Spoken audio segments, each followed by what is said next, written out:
In terms of homeostasis, that's a concept of the animal's biology, the physiology of the animal, able to regulate the required amount of trace elements, at least in this topic here that we're discussing, being trace elements.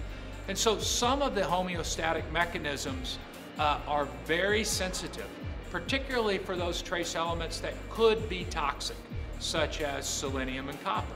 And so the animal has a very efficient mechanism, in the case of copper, for excreting copper generally through the bile when intake concentrations are high.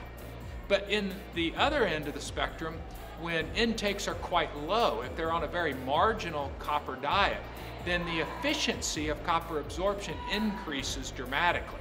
And so that's just one way that the animal's able to balance its homeostasis.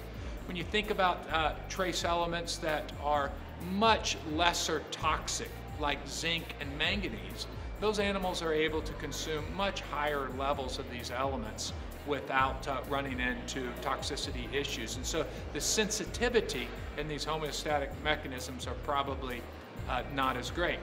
Now that doesn't mean that there can't be an interaction. So for example, copper and zinc can interact with each other for absorption.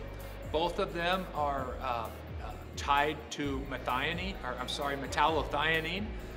in their absorption and transport mechanisms.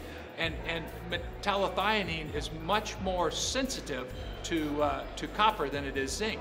And so in instances where people might be supplementing too much copper, they could be running into or eliciting zinc deficiency issues.